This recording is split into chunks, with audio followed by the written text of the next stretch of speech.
Here we go. Thanks everybody for being here. I'm super duper excited to have you on board. Welcome to the Clubroom. My name is Mark Moyer, and you're here as part of the Win Again Academy. And just a quick 2 seconds about me. I've been coaching executives and athletes for 275 years. It's all been fabulous and fantastic because my big thing and my mission here at the Win Again Academy and what we're trying to do is really help all athletes and non-athletes learn a lot of the stuff that they just didn't get exposure to when they were playing their sport and their game.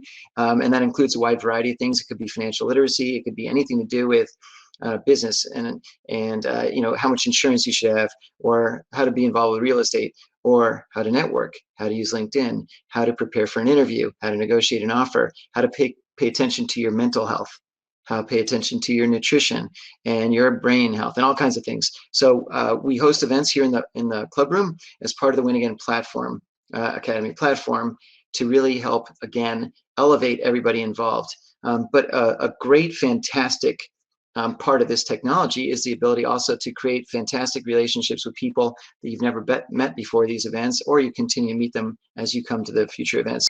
I'm bringing in Eric and Theo right now, and I'm going to do a quick little bio. So first of all, Theo, I'm going to start with Eric actually. Eric is from Long Island, I'm pretty sure, and went to Cornell, which is one of those safety schools that he had to settle for, but a pretty damn awesome school. He spent 15 years in sports, including he was with the NBA, with the Phoenix Suns. He was with the New Jersey Devils. He was with the Panthers. But then he went through a bout of severe PTSD, and it was sort of unexplained, even though it dealt with some events that happened in his past, anxiety, depression, all kinds of things. He ended up being in bed and suffering through anxiety and depression for 2.5 years, folks, 2.5 years, cognitively impaired for that long. I mean, it's a really trying time. He had 50 combinations of psychotropic drugs, and it's really tough for me to say all that. 22 sessions of TMS therapy, 12 sessions of shock therapy, everything. And I'm going to tell you, an incredible guy with an incredible story. Wait till you hear how he emerged from that. And Theo Fleury, most people know him as a fucking fantastic hockey player. But there's a lot going on behind the scenes. He was born and raised in the Calgary, Alberta area. He went to the rink oftentimes to avoid some of the issues he had at home. He was actually sexually abused by his coach, who ended up doing that with lots and lots of players and is in jail as we speak. But, you know, really put a giant chip on his shoulder, and he played with, you know, an energy and a sort of a fire that really drove him, but it really drove him to develop a lot of demons. In fact, what led to eventually being expelled from the league and some really dark times. He's going to talk about that. He's also been involved and written 2 books that are amazing. Playing with Fire, his autobiography, which sold about 1 jillion copies in Canada, and also Conversation with a Rattlesnake, a book that I absolutely loved. He's got it's all basically the excerpts of his conversations with Kim Bartell, his therapist. He is an agent of change. He's a dynamic, amazing, wonderful, lovely, happy, crazy, amazing individual. I'm going to bring both Eric and Theo in right now, and I'm going to finally shut up because you know what? They're going to be doing all the talking in a few minutes. I'm just happy that you were able to drop an F-bomb. That makes me a lot more comfortable now that we can just talk straight from the hip. I have to edit it out later, of course, for those families involved. Thank you very much. Right. Anyway, gentlemen, thank you so much for being here. I really appreciate it. I guess first and foremost, I hope you had a chance to sort of mingle a little bit with some of the other folks here. Were you able to start digging into some of the stuff you were talking about, or was this just sort of chit-chatty stuff, or what was it like? You know, Theo was really leading the traffic, which is interesting when the two of us are together. He sometimes lets me run my app, but I think I'd say we actually were doing more listening than we were talking. A lot of people doing some interesting stuff in the space, working with coaches, working with athletes, a couple of former employees who'd worked with athletes before who have now left the league or teams and are going off and doing their own thing. So really interesting group to meet. Yeah, no, it was great. It was great to get to meet some different people, different spaces. But, you know, I think it all comes down to, you know, what we're dealing with on a daily basis. And the biggest epidemic on the planet is not COVID-19. It's trauma, it's mental health, and it's addiction. And, all three of them live in the same house. And, I've been in this space now for almost 13 years and, just doing my own research and getting bombarded every single day, whether that's private messages on social media or emails, people reaching out and looking for opportunities to heal themselves from their own traumatic experiences, whatever that may be, physical, emotional, sexual, spiritual abuse, which is, highly rampant on the planet because, whenever I start a conversation, it usually starts in the mental health space or the addiction space. And, I'm just waiting for the trauma story to appear in each and every person's story. And then from there, can definitely show them the path to, healing and wellness.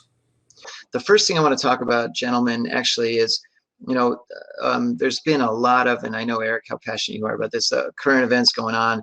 Unfortunately, there's been a rash of suicides, not just, the sort of general population, but also some very high profile names, including some very recently.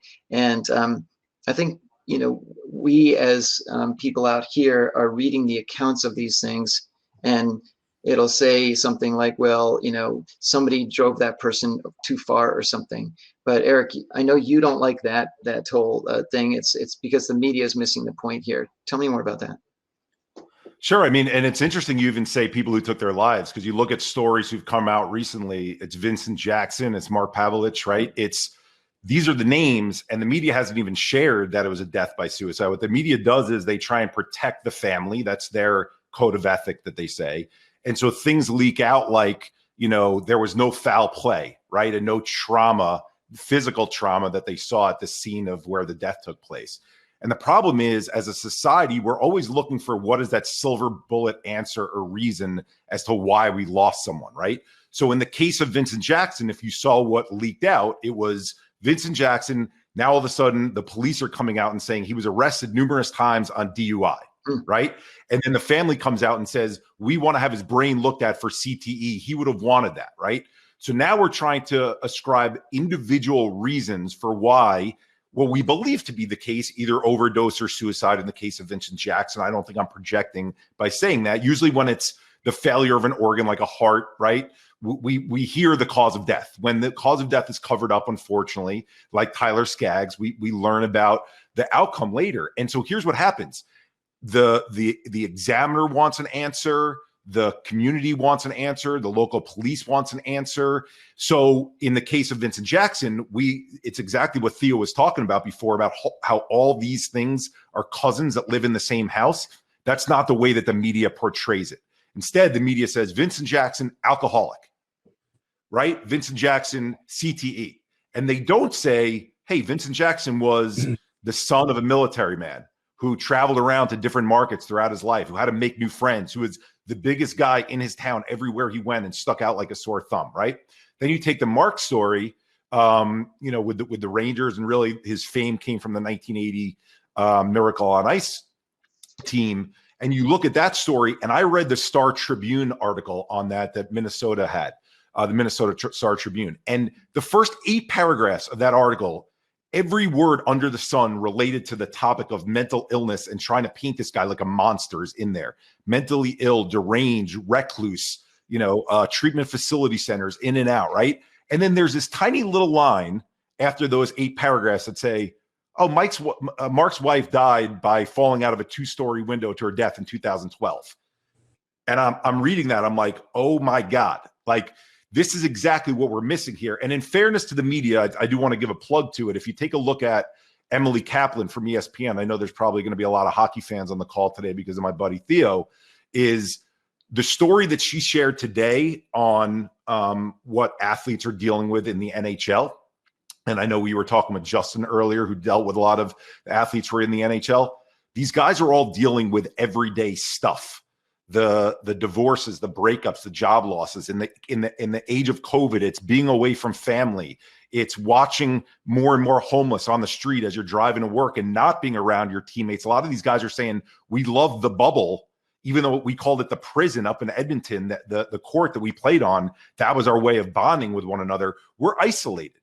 So what all these outcomes are, the reason I just gave that long spiel is because all these outcomes that are happening where we're losing Vincent Jackson, we're losing Mark in this case, it's not a single silver bullet answer. It's underlying mental health and trauma cumulatively. That doesn't mean that CTE wasn't a part of it. We'll find that out. That doesn't mean turning to alcohol wasn't a part of it. It means that we're trying to prescribe one solution and one reason. And then I'll end on this, Mark. The reason why that's hurtful for society is because people then hear that who don't talk about mental health daily, and they say, oh, alcoholic? I'm not an alcoholic, so I don't need to pay attention to this topic. Or suicide? I've never been sad. I'm not going to kill myself. I don't need pay. Or CTE? I don't play a combat sport. And they're not seeing the bigger picture, and that's where we need to bring people together. Mark, you're on mute. Yeah, like we don't ever hear a story of, this certain person was on Zoloft or Paxil or Prozac or any of that stuff. We don't ever hear about that. We hear about, he was doing street drugs and he was, drinking copious amounts of alcohol. Well, the difference between Zoloft and alcohol, there is no difference, I hate the word addiction because it has so much shame attached to it. And really, what this is all about is emotional pain management. That's what this is all about. And we all take different avenues and we all take different paths to either suppress, numb out from that emotional pain, because emotional pain is mental illness. Okay? That's what it is. And so, the stigma attached to all of this is, is we can't talk about it, right? We can't talk about the trauma, and, when I stand in front of an audience and say I was raped 150 times by my coach, you should see the audience's reaction to my story. Everybody's head hits the floor. They're all ashamed. They're, and I lose them for a minute because they're either thinking about their own experience or they're thinking about somebody that they knew who had this experience and they had the opportunity to maybe stop it or whatever. And so, kids are being raped every single minute of every second of every hour of every day all across the planet. And,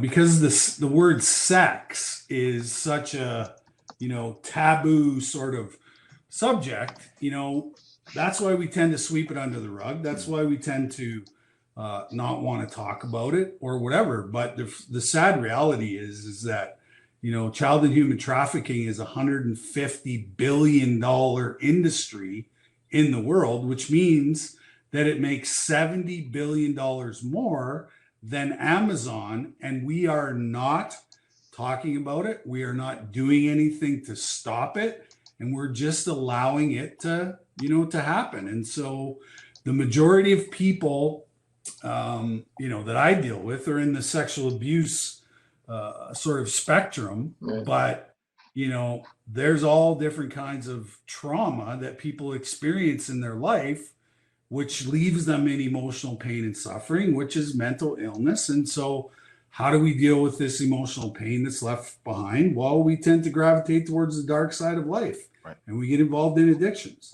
alcohol, drugs, food, sex, gambling, workaholism, you name it.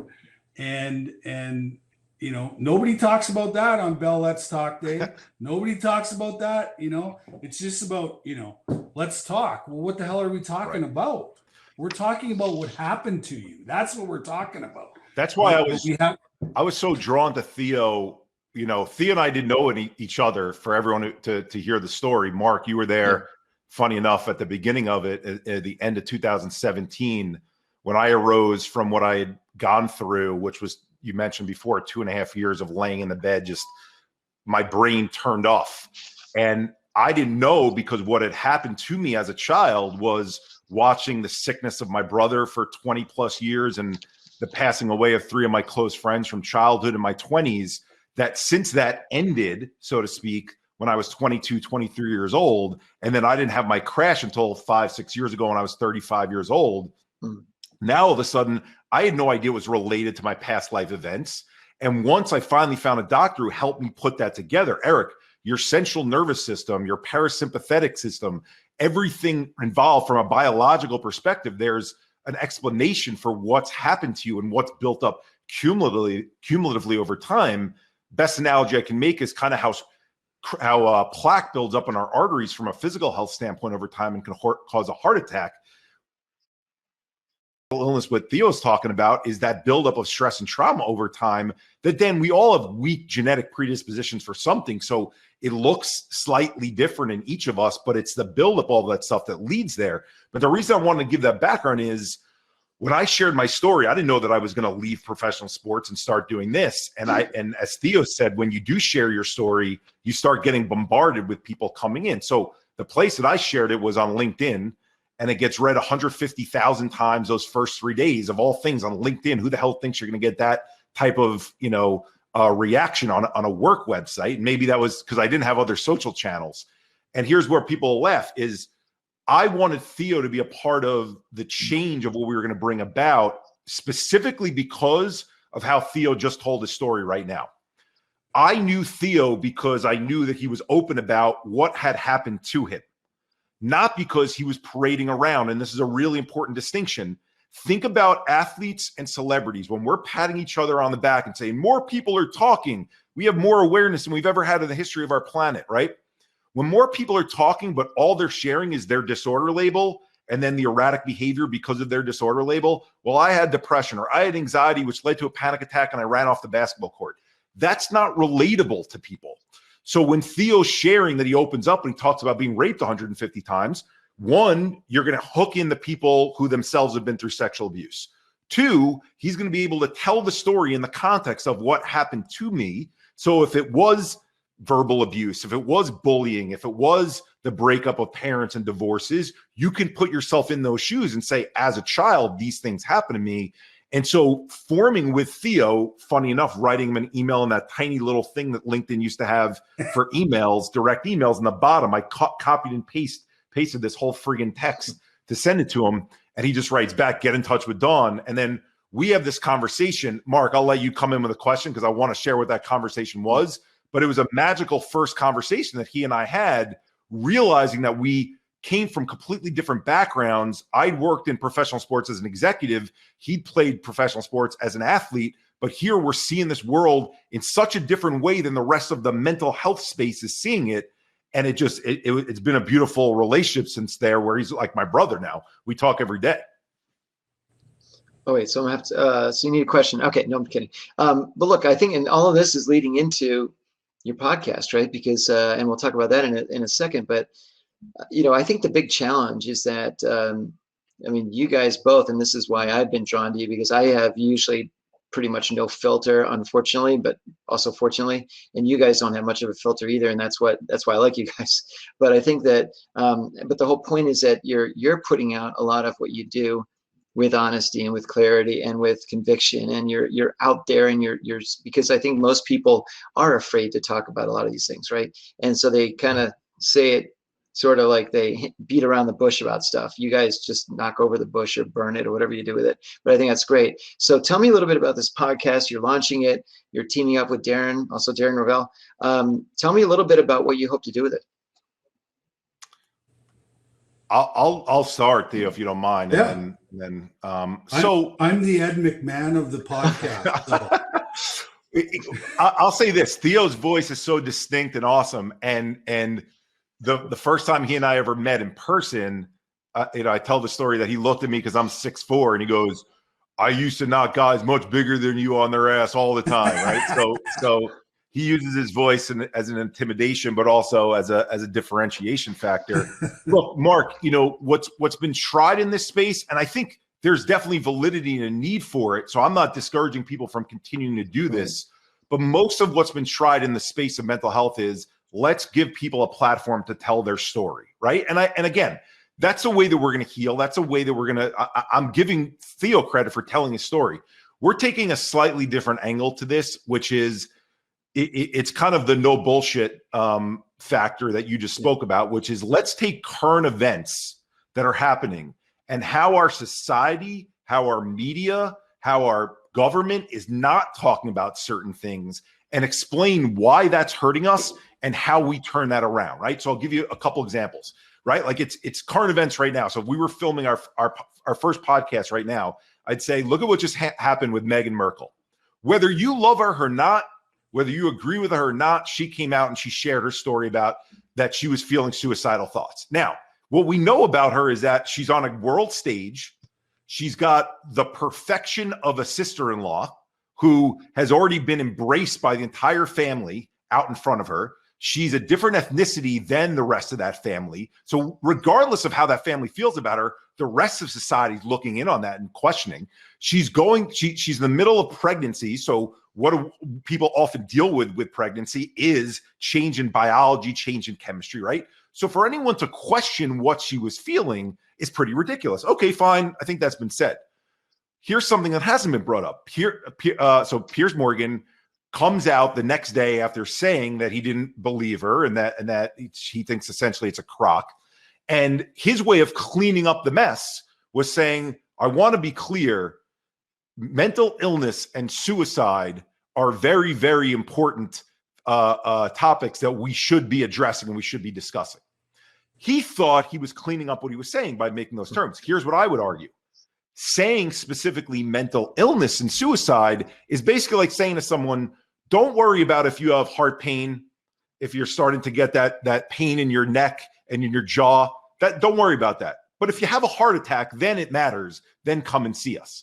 So he's using the term mental illness and suicide specifically, and he's not saying this topic of mental health is something we should all be talking about, right? So the individual words matter. I'll give one other, and then Theo, chime in with your Ed McMahon. Is you take a look at what happens with mass shootings in our country and our world. The first thing, and I run a nonprofit now, the first thing that nonprofit executives come out and say is, this had nothing to do with mental health. We must make sure there is no connection between mental health and what happened with that school or in that building. And Theo and I are on the phone and like, the symptoms of mental health and then mental illness are harm to self and harm to others. How in the world is it possible for there not to be a connection when you shoot up a building of people to mental health? By the way, we can have that conversation in a responsible, intelligent way where what we're saying is 99.9% of people who deal with mental health complications on a far end of the spectrum are not going to shoot up a building. And at the same time, be able to say, guess what?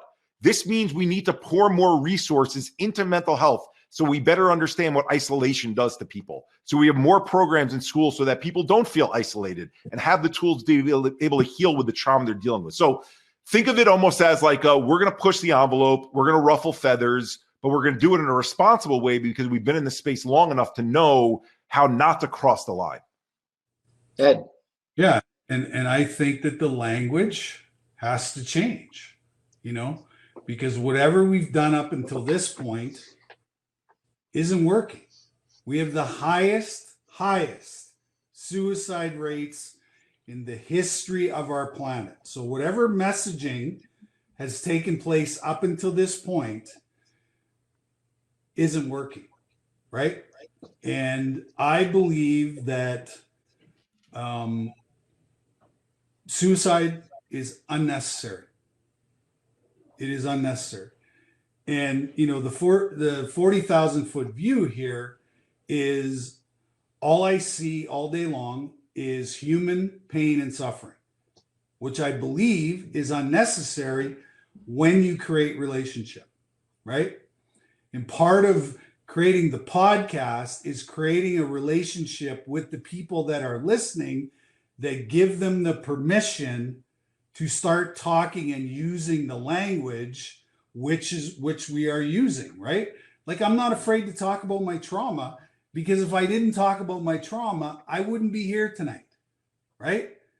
Because the last thing that on the whole thing, because I did therapy, I did all the big pharma, I did all the street drugs, I did all the alcohol, and the last thing I didn't try was honesty, openness, and willingness. And when I did that, it absolutely changed my life, my direction, and the amount of people that I've been put in front of in the last 13 years and given them hope to also take the same journey and take the same path, which I did. Because right now, there is not one message out there of hope when it comes to somebody who has, mental health challenges. And that is just so wrong, and, both Eric and I, have been down the big pharma road, and it was, needless to say, it was, I could write a whole entire book on what I experienced going through that type of system. But I can also write a book about the other side of it and the amount of healing that I've, received and got on the holistic side of, the mental health stuff. So, we're excited about, this platform that, has been created for us, and the company that we're working for, is giving us, a lot of leeway and a lot of freedom to, like I said, change the language. Let's stop talking about labels and let's talk about the solution, right? Let's talk about the solution. And, some of the guests we're going to have on are going to be people that have figured the way to do it. And there's 10,000 ways to heal. And because, and ultimately, because this comes down to neuroscience and brain chemistry, all I'm trying to do is get to the point where my brain chemistry actually functions the way it was designed to function. But I have this trauma piece that I have to overcome in order to figure out how to rejig my nervous system, because when you're traumatized, your nervous system is out of whack. And then that affects the type of chemistry that's being pushed up inside of your brain. And so, that's why we have, suicidal ideation and, depression and anxiety and OCD and PTSD, is because our brain chemistry is out of whack, and we need to figure it out and get it to a place where it's actually functioning at the right level, so that we can go on, because the ultimate goal is peace, joy, happiness, and serenity. And that's where we're all trying to get to. It's one thing, we chatted about this yesterday a little bit, but, and Eric, you were saying that my perspective is sort of unique, but when I see the term mental health, I see the word health, and the word health to me is a good thing. So it's sort of like physical health. If you're obese and you're eating badly and all this kind of stuff, and you're not lifting weight, you're not doing anything. But if you start doing something, you're improving your physical health. Or if you're completely 100% perfectly buff, perfectly everything, but you're still doing something to improve yourself, you're improving your health. It's the same thing, I think, with mental health, where, to me, you could think that you're on the top of the world, you've got everything going for you, but you can still improve your mental health. Or you could be way down here and do lots of things to improve your mental health. And just real quickly with that, if you could each give me maybe one thing that we can all do without any sort of anything else, just ourselves, what can we do to, in your opinions, really just one tip on something that we can maybe do to boost our mental health and our sort of how we feel? You want to go first, Theo, or? Movement. Move your body is, which is probably my biggest challenge for a guy who basically moved his whole entire life. I can't move because of my depression, And, but I'm also wired that if I'm going to work out, I need to have like, an end. Why am I working out? Because of, this. And so the weather's getting nicer here. And so I'm looking forward to, getting on my bike and starting to ride my bike again. Cause that's what got me out of, my last depressive episode was, right after COVID hit, I got on my bike and I started with 20-minute rides, and then I worked up to about an hour and a half. Wow. And I can tell you, it significantly changed, that depressive state that I was in. But more importantly, I think what I really did was I accepted the fact for the very first time in my life that I do have mental illness, and there are going to be times in my life where, I'm going to become overwhelmed, and because my nervous system is already out of whack, I'm going to go through episodes of, struggle. But I know that there's always light at the end of the tunnel, and I can always figure out a way to, obviously improve on that piece. So movement is so huge in this space, and it's important whether you're walking or getting up or doing something. You got to do something with your body. And I'll go into I'll piggyback off Theo's, because we have a lot of information to share. If you want a little bit later, I've got some slides to be able to show it on. Speaking with Justin earlier about the different exercises that are available to people. We have a whole set of exercises. Theo's going to dive deeper into one in particular that he's working with as well. Why is it when Theo says get moving, some people are like, oh, well, of course, Theo, that'd be nice. Okay, let's dive deep into that.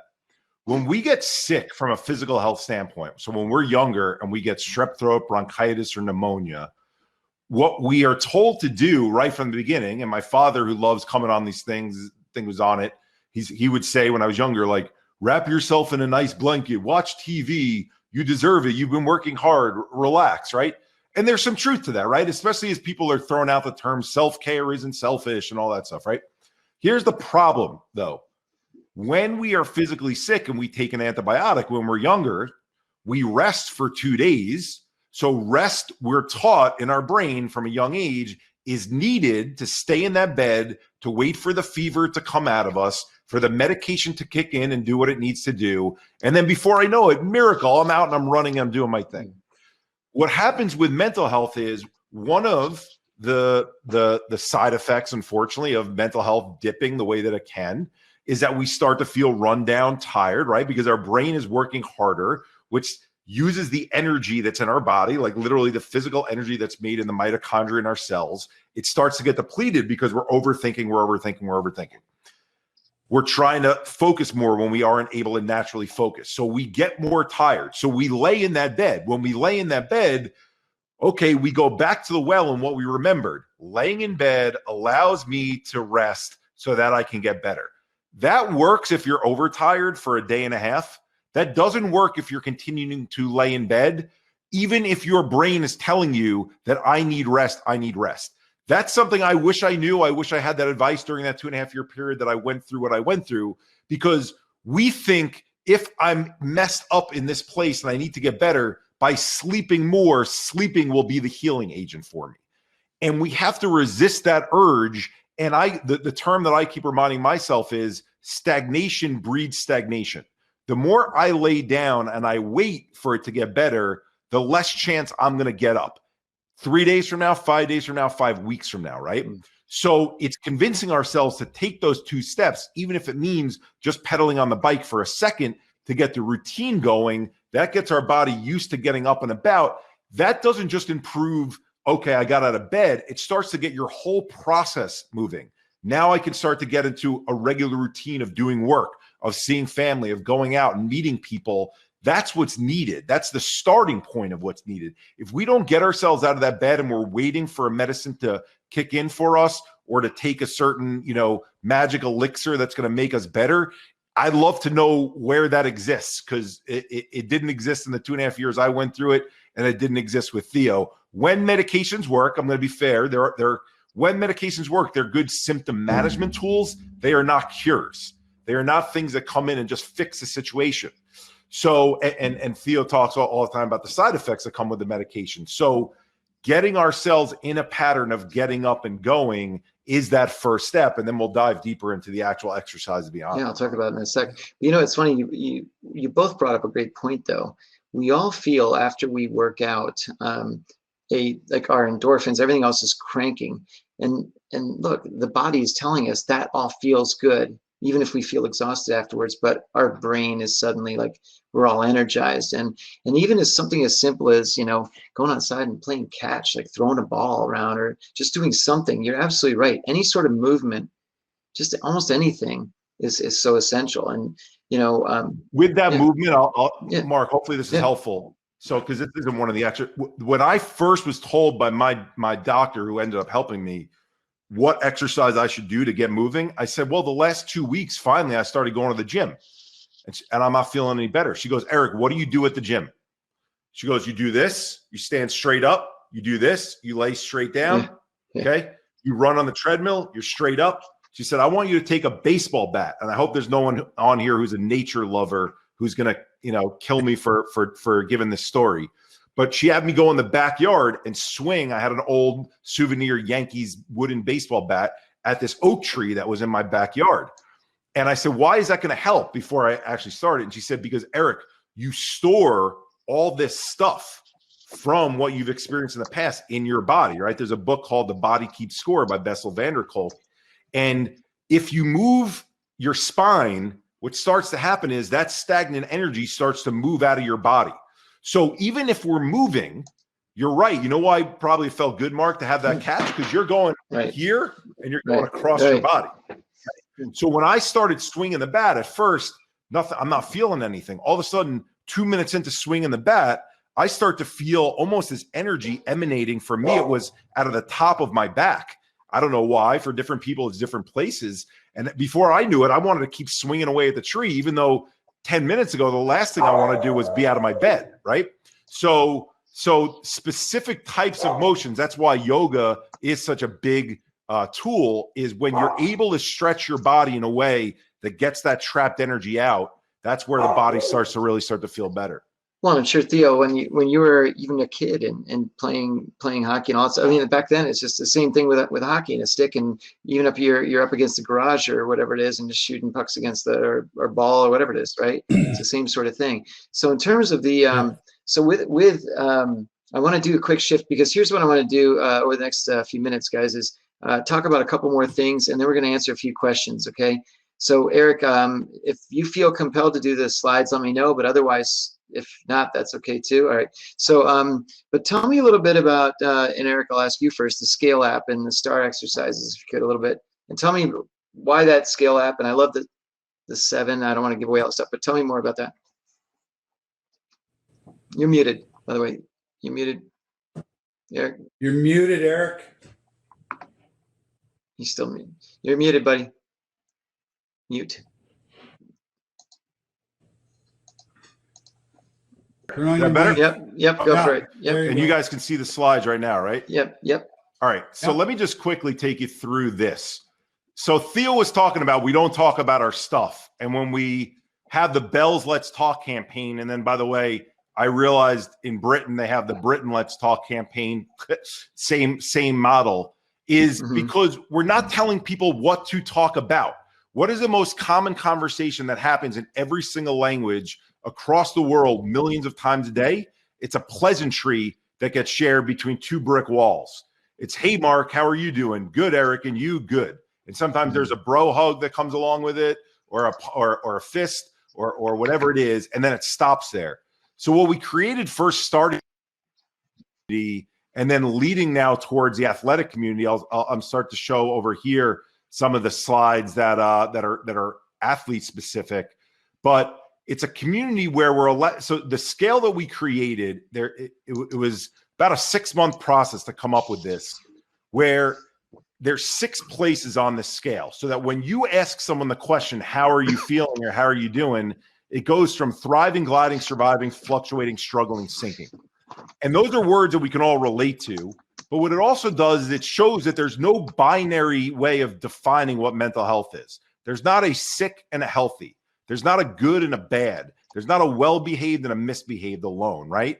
There's all these places that we can fluctuate up and down on. And it doesn't matter if you have this thing called mental illness or not. It doesn't matter what you're struggling with. It gives you a chance to select how you're feeling on a given day. And we have this in schools now. It's now getting rolled out with teams. I heard, someone that we were connected with earlier was talking about coaches.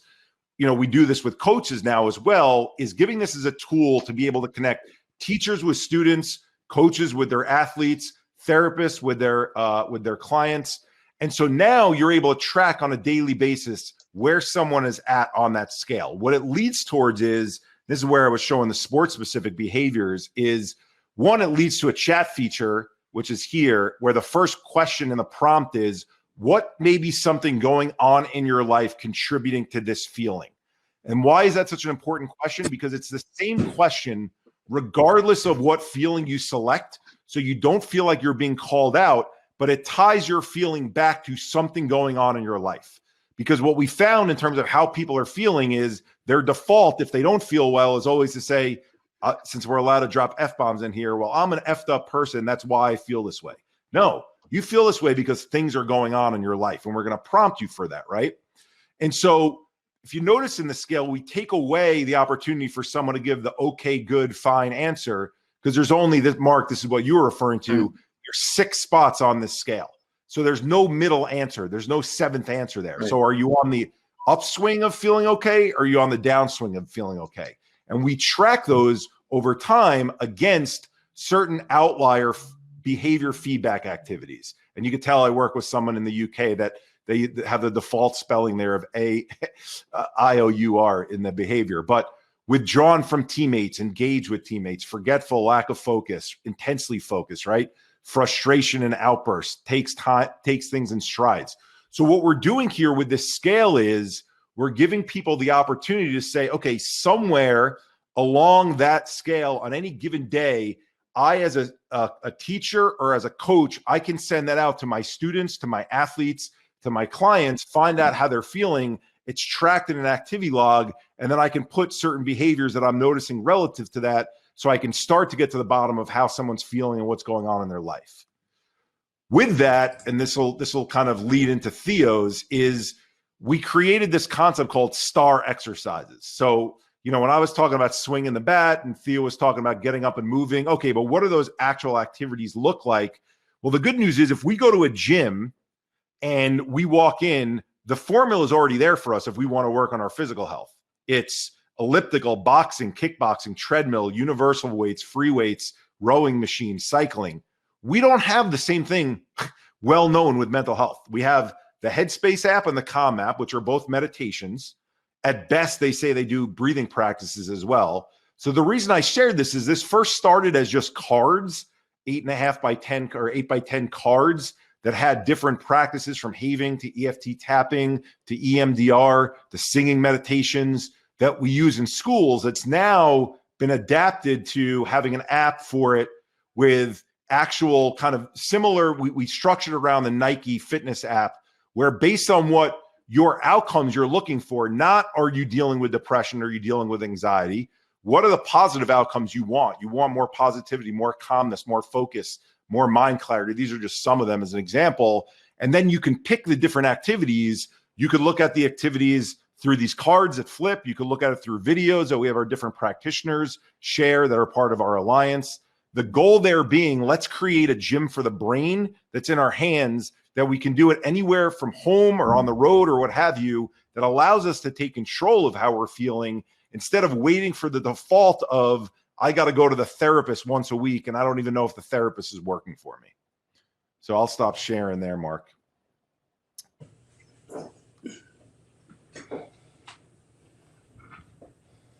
Did the screen go off? No, you're muted, Mark. You stop the sharing. You have to hit share again.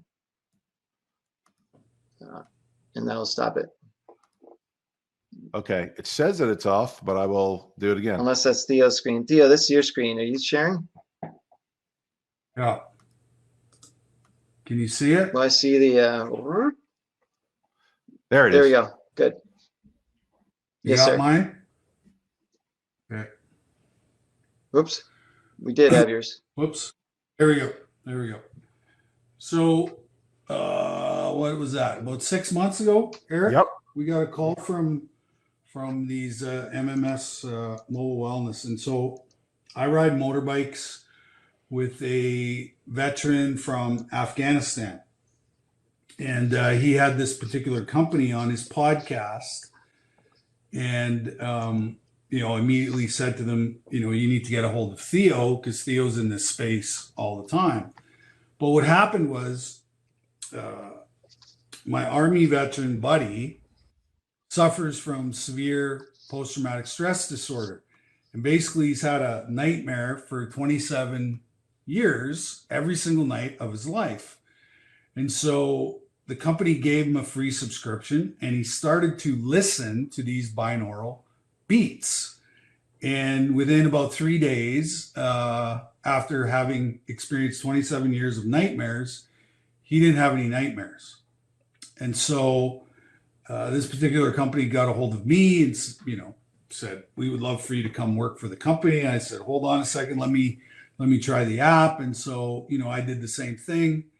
And, within the first 3 days, and I was just coming out of one of my really, ugly, depressive states. And so I started playing around with the app, and almost immediately I felt more hopeful. I was more motivated. I actually got on the bike and started riding my bike. And I was just like, what is it with this, with these binaural beats? And so I work for the company now, and as the chief relationship officer, and I've been handing the app out, almost on a daily basis to different groups and different things, and every single person, has either called me back or texted me back or emailed me back and said, I don't know what this is, but I'm sleeping better.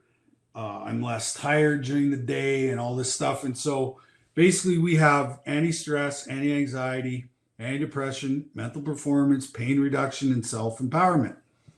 And within each box, so if you click on anti-stress, there's going to be like 20 different tracks, depending on the mood that you're in or the state that you want to get to.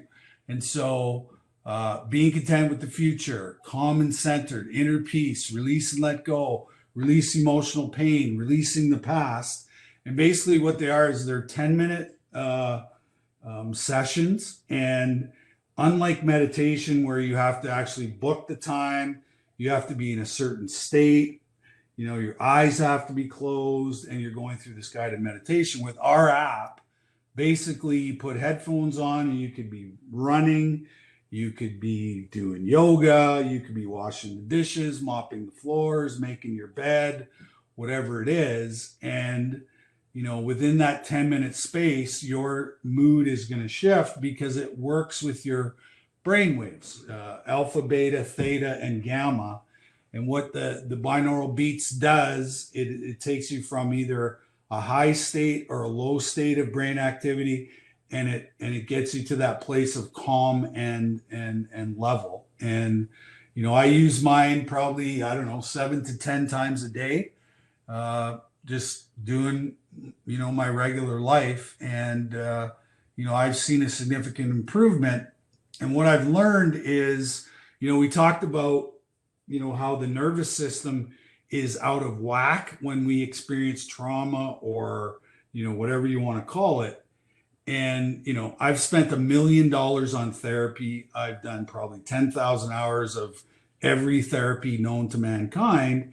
And I could never figure out why I still have depression, why I still have anxiety. And it's because I haven't found a modality or a tool that is going to start to recalibrate my nervous system. And since I've been using this app, I can see slowly but surely that my nervous system is starting to react and starting to recalibrate to a state where, those depressive states or those anxious states that I do get in from time to time have become less and less through the process. And, when Theo introduced me to this company, what impressed me, Mark, outside of what needs to get changed from a marketing perspective, Theo and I can laugh at that, is that their attitude is not the way of Headspace or Calm or these larger apps where it's our app is the be all end all and this solves everything and it is absolutely the 100% thing that works for everyone. Our philosophy in working with the doctors and the experts that we have was, if I go to a gym to lose weight or to get in better shape, a physical health gym, the elliptical might work for me and the treadmill might work for Theo, and for Mark, the rowing machine might work for you. And oh, by the way, 3 months into each of us using those different apparatuses, they might not work for us. And we might need to change it up, or we might get bored. And so the joke that I make is, what we're doing to society right now with Headspace and Calm is we're essentially opening up a gym to everyone and saying, hey, have at it. Make sure you wear your gym clothes. And all they go in and see is nothing but a treadmill. Could you imagine how bored we would get, one, if there was nothing but a treadmill, but two, it would be like, I've tried this and it doesn't work for me, which is what we hear about meditation all the time. And so this, our stress and trauma, the things that build up inside of us, active, meaning we're doing active practices, release and rewiring.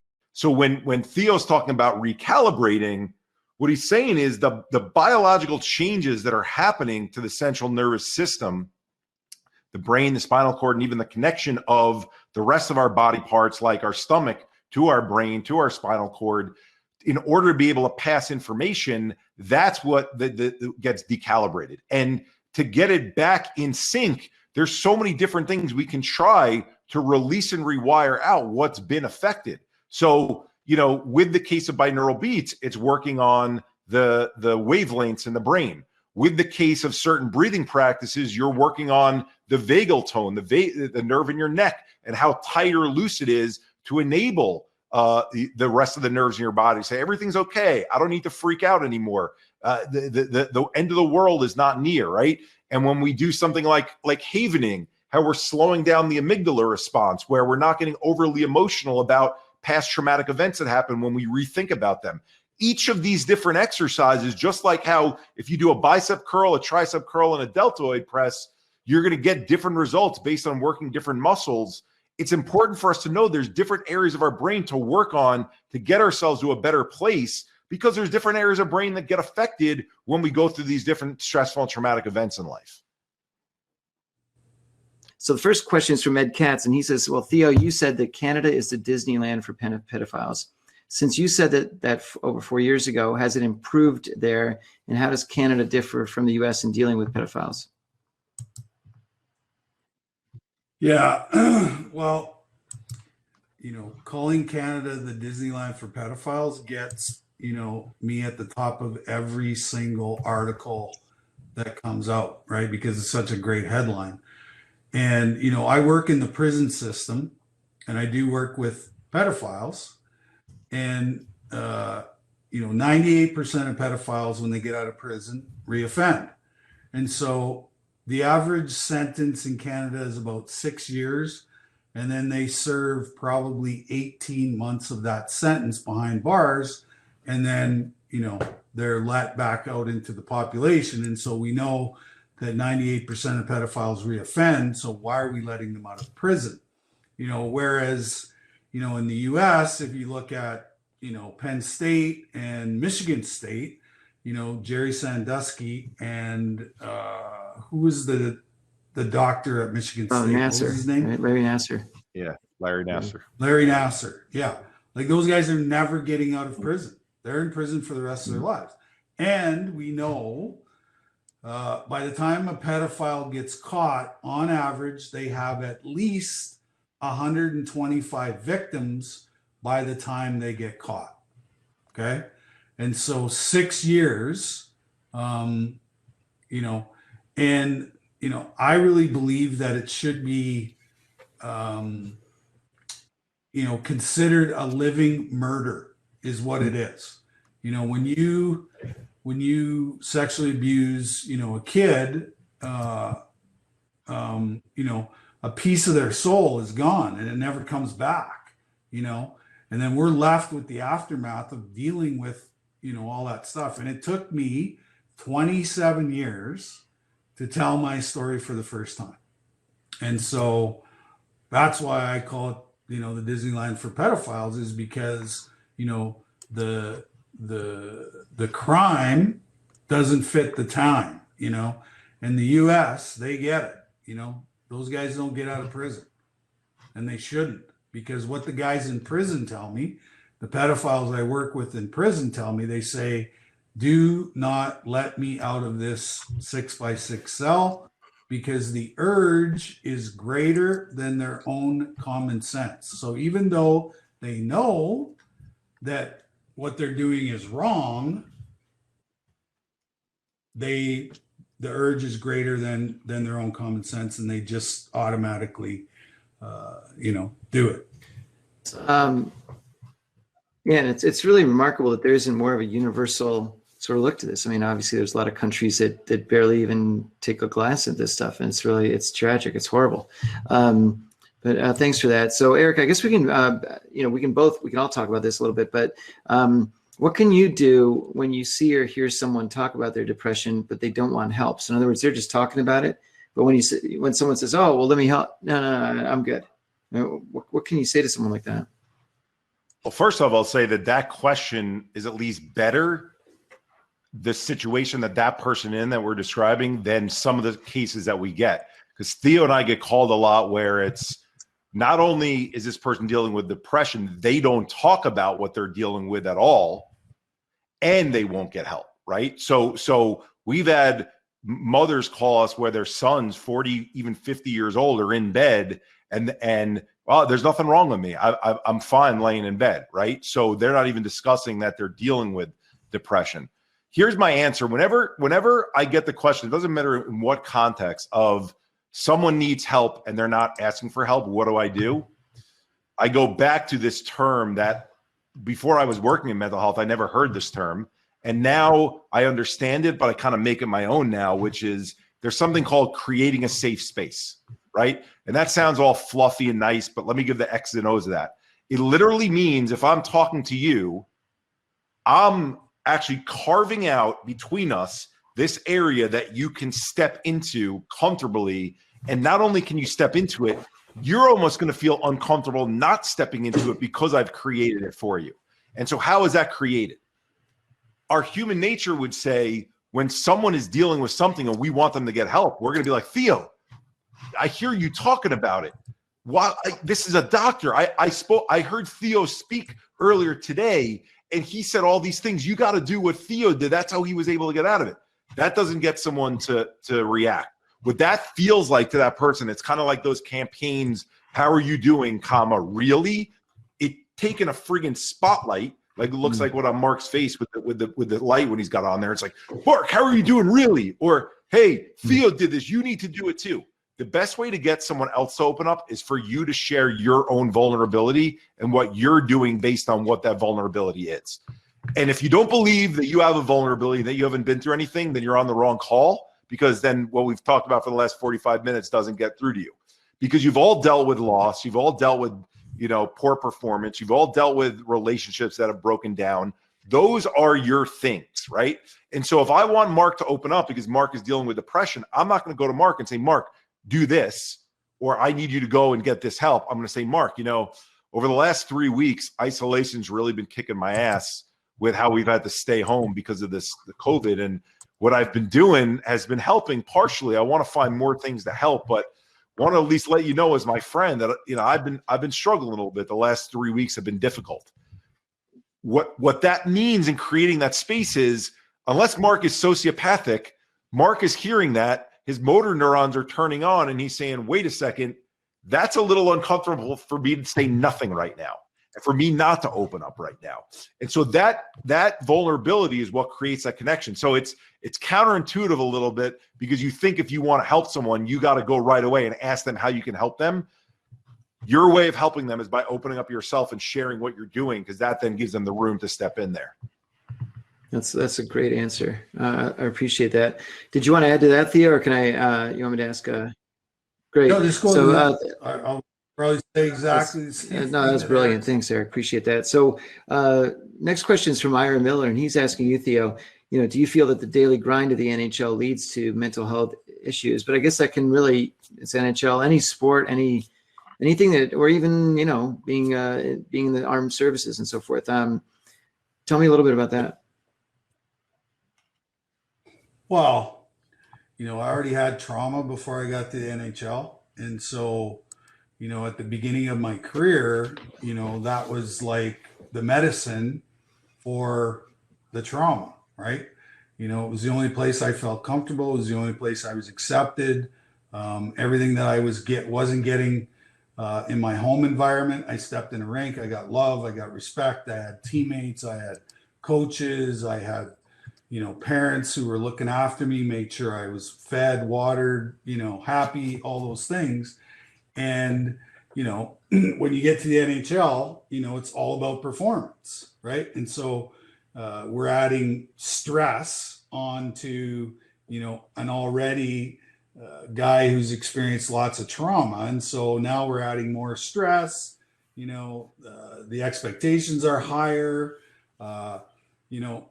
and what's really interesting is, I finished 61st in all-time scoring in the NHL, which meant I averaged a point a game, and I'm 61st in the NHL. So, I sort of established the fact that every game that I played in, I was supposed to get a point, And so when the game's 2-2 and there's 5 minutes left in the game, the coach ain't looking at the fourth line guy. He's looking at the guy who's making $8 million a year and has this track record of getting points every single night. And so, that stress just accumulates and accumulates and accumulates. And then when I finally got to New York, when, the mental health struggles really, came to the forefront, I didn't have any tools in my toolbox to be able to manage it. And, when I went to the team doctor, nobody was talking about mental health. And I said, and he's like, "Are you okay, man?" And I'm like, "I just feel weird. I don't know what it is. I feel weird." And, there wasn't a word for anxiety then. There wasn't a word for depression, and nobody was talking about it. And so, I kind of felt like I was out on an island, by myself trying to figure this out. But I knew that alcohol worked. I knew that cocaine worked. I knew that,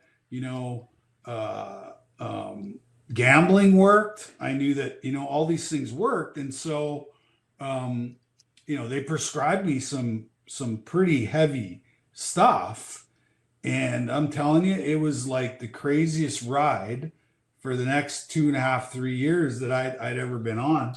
And then, fast forward, 16 years ago, I had a fully loaded pistol in my mouth, ready to pull the trigger, not because I wanted to die, but because I was completely exhausted from living in emotional pain and suffering for the majority of my life. And, I tried everything on the planet to get rid of it. And then, the honesty, openness, and willingness was like my formula.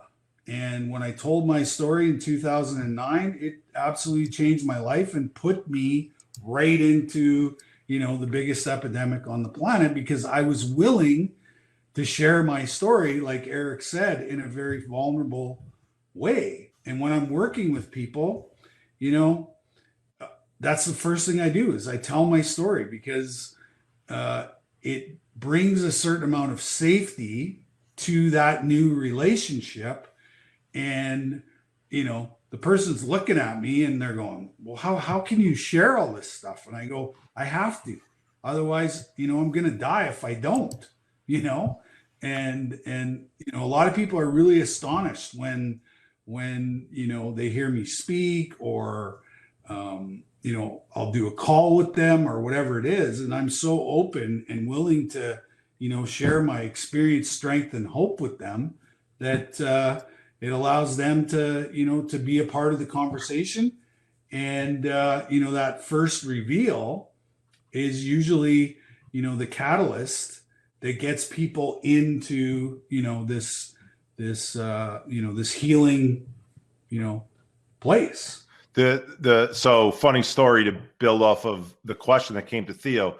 When we first started working with Robin Lerner, the goalie was kind of got known for what he did with the Islanders, wins the Masterton Trophy for his openness. And so, humbly, he reached out to us, started talking, get a fun text message that I still have to this day of like a drawing from Dave Art, the guy who does all the goalie masks, with like the same here sketched on the mask. And he's like, "Are you okay with this?" And I almost had to do a double take and say, "Are you kidding me?" But the reason I bring him up is because it so dovetails into what Theo said in a funny way. So we do this first event with Robin, and Robin's being open and sharing.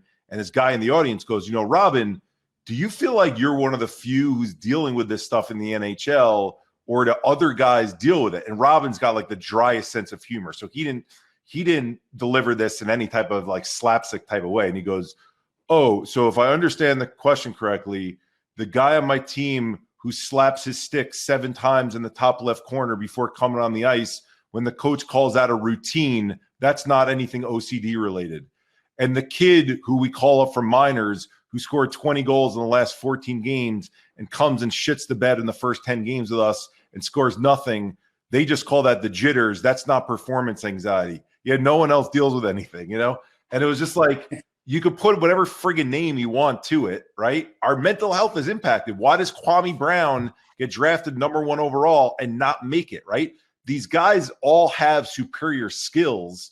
How do you combine those superior skills with top level mind performance? Because you're going to be dealing with, and I'll end that last question on this.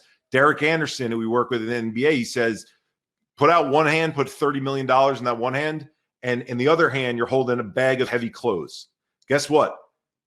As much as you get more money, you're not going into that bag and making that bag any lighter. So as you're running up and down the court or flying up and down the ice, you still got that bag on you, even though you're able to buy more houses or do whatever else. It takes actually going in the bag, sticking your hand in, grabbing the clothes out, washing them, folding them, putting them away for you to feel better. So, it's interesting the way that question was asked, because it's such a simple question. The grind is an accumulation of all the stuff on top of the childhood stuff that no one's ever dealt with, because usually athletes are athletes because they were able to focus so much when they were a kid, which allowed them to tune out all the other stuff that did happen to them when they were a child. That was great. So listen, we're going to do one more question, and then we're going to jump back to the tables. Because look, there's a bunch of questions here that are really strong, but we could obviously go on all night with this. So I'm just going to ask one more question from Troy, and he says, "What are your thoughts on getting to people early with preventative treatment and education in such areas as physical, mental, and spiritual to treat the root causes of trauma before it's too late?" It's what all of our programs are based on. I mean, Yeah. we have Theo does this with us, so I'm speaking for Theo, but in fairness, how much he's been involved in, I don't get to do what I do programmatically if I don't have champions like Theo from the beginning who dive in and say, "I get what you're building 3 years ago. Count me in. This is the wave of the future," right? So we have 5 main areas. They're all named after Same Here. So there's K through 12, which is called Same Here Schools. There's servicemen and women and military and first responders, which is called Same Here Service. There's sports teams and leagues we call Same Here Sports, and then a college, and then a corporate office. Specifically, with Troy, with getting to the source, working with kids in school, I'll share this analogy. How do we have professional athletes and Division I athletes in our country and around the world who are willing to jump in a friggin' polar ice bath every single day, when you ask them as a 13 or 14-year-old, "Hey, we're doing a fundraiser. Will you jump in the ocean for a polar plunge once a year?" They're like, maybe once a year, that's it. I'm not going in that freezing water ever again. And we get these athletes doing it every single day in their training facilities. The reason it is because you had smart people who got in front of them as athletic trainers and said, you have lactic acid that builds up in your body. The lactic acid, when you work out, when you run, when you're in a practice, when you're in a game, if you want to drain that out, the best way to do it so that you're refreshed the next day is you jump in this really ridiculously cold bath of water, right? And now you have all these athletes who don't think twice and do it every day after a game in practice. That's because they were explained what it does for you. Preventative with these children, what eats away at me sometimes is these schools put all these resources, and I go visit schools, they say, Eric, we're ahead of the curve. We're doing a breathing practice every day for 8 minutes in the morning in the bell schedule. We have every child do it in the school. And I say, okay, well, what do your kids know about what it's doing for them? Well, it reduces stress. How does it reduce stress? Crickets, right? What other practices are there besides breathing to change it up, to give them different practices to do, right? Crickets, right? So the education in explaining to kids, we already do it with heart health. We call it jump rope for heart. And we tell kids you have to eat green leafy vegetables and get your heart rate up so this plaque doesn't build in your artery so that your heart doesn't get sick, is what they call it later on. Why are we not doing the exact same thing about how stress and trauma build in our system from a young age? And that, we have those programs. The thing is, there's no government funding and a mass scale to be able to get them out there. So it's hand-to-hand combat to get these out to as many people as we can. Yeah, I think, our mental health is just as important, or maybe even more important than our physical health, and, we haven't really put an onus on that, that meditation is important. Prayer is important. Doing the STAR exercises is important, movement is important. Exercise is important because what it does is it just gets you into a state of mind where, the stress and the trauma that build up, it's the same way as, if I blow out my ACL, I know that for the next 9 months, if I want to get back to being, a professional athlete or competing again, I'm going to have to spend 9 months every single day working on my leg to make it strong. Well, the mental health side of it is exactly the same, but we have not put an onus, and there hasn't been a message out there that, I think collectively, like big, where, people are saying, you need to work on your mental health today, not tomorrow, not 3 weeks from now, but you need to work on it today and every day moving forward. If, you want to get out of anxiety or depression or whatever labels attached to you, you have to constantly work on your mental side of your life. And that includes, all those things which I, mentioned earlier. And so that's important too, that, and that's part of the podcast, is changing the language and continually, talking to people that their mental health is essential and important, of every person's life, and yeah, we can, have all of these campaigns and these slogans out there, but there's more to mental illness than just talking. There's action pieces that have to be implemented with the talk therapy side of it. The talking piece is like one little fraction of, the bigger piece of pie, and you have to, you have to eat the whole pie, not just, one piece of it, and expect to, not have those challenges. That was really good. So, all right, listen, there's a bunch of questions still in here that I think most of the folks can ask at the tables, but there's one that was asked anonymously, probably for good reason, I guess. But this person says, I was sexually abused when I was a kid. Did it affect me because I don't feel any effects now? Maybe I'm overlooking something. I do have a mental illness, but I attributed that to other factors. Talk to me about that. Well, there's lots of people who don't remember being sexually abused, because what happens is the brain will actually shut off when it's under extreme stress. I used to disassociate when it was happening to me. I used to leave the room and watch it from 40,000 feet, because my brain was like, you know what, this is too much, and I can't. And it was protection, so I didn't have to be in that traumatic space. And so but as we've said all along,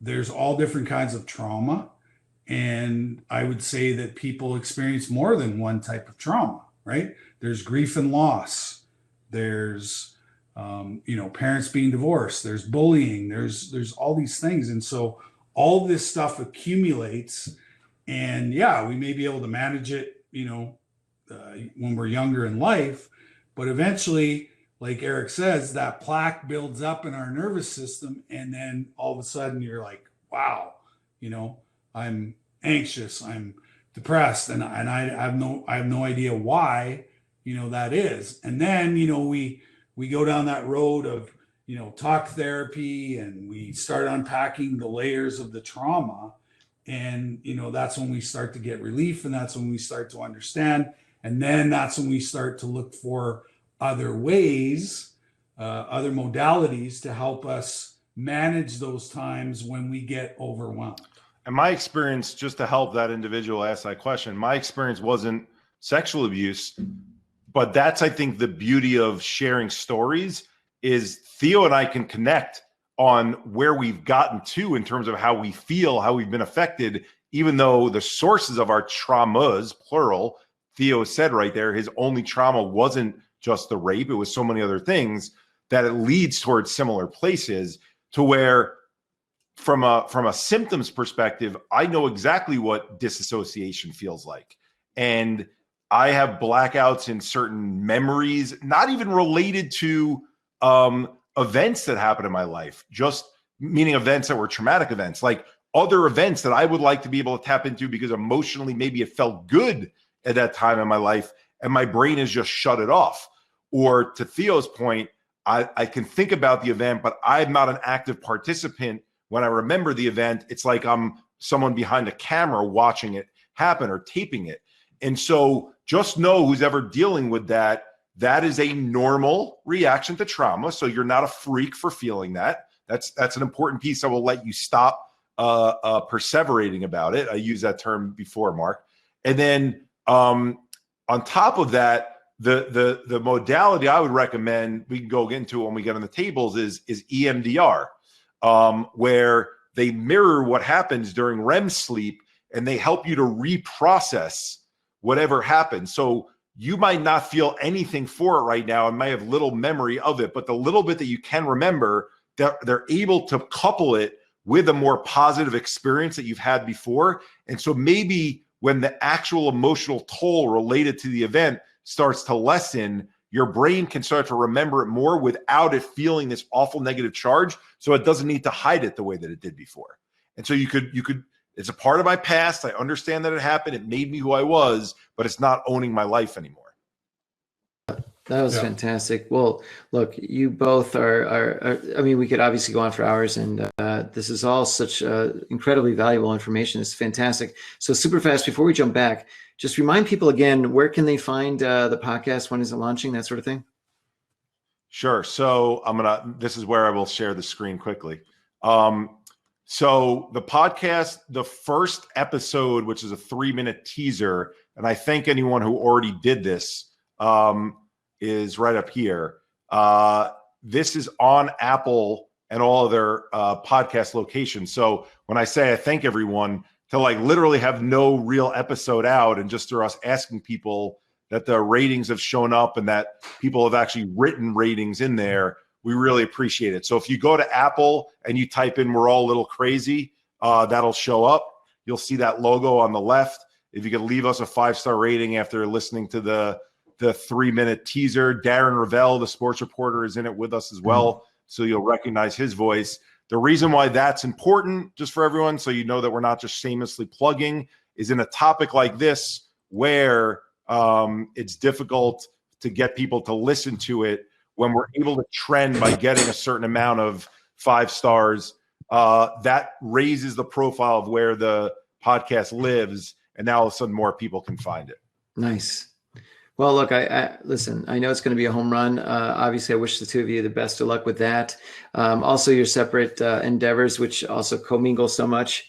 But Eric, with same here, and it's just incredible what you've done. And I wanted to actually dive into some other stuff regarding some of the fantastic athletes and other folks that you've got as part of the Alliance. I think that's amazing what you've done. All that work, it's just immense.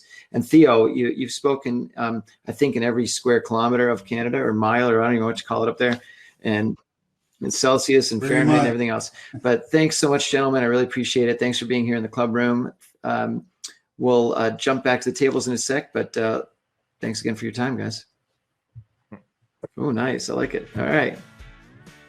All right. Same here. Same Nice. here. All right.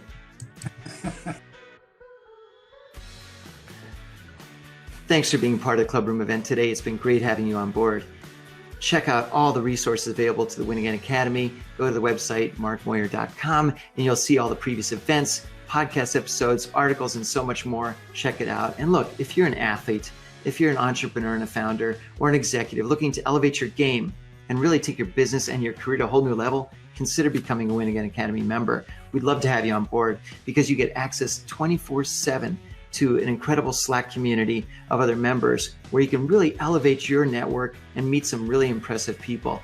You'll also get a personalized copy of my book, Win Again, the job search handbook for athletes and non-athletes looking to really transform their life and their career. You'll also get seamless entry into the Clubroom events. And these events are absolutely amazing. Table-to-table networking, conversations with everybody at your own pace. It really is fun, but also incredibly great for your network. You've got to check those out. You'll also get discounts to future VIP events that we've got lined up. So consider joining, be a part of this community, be a part of that Slack channel. Come to these events. You'll meet some amazing people. Go to markmoyer.com/join-today and take advantage of all the things that you have to offer for an incredibly, incredibly great price. Check it out. We'd love to see you there, and see you in the club room soon. Thanks.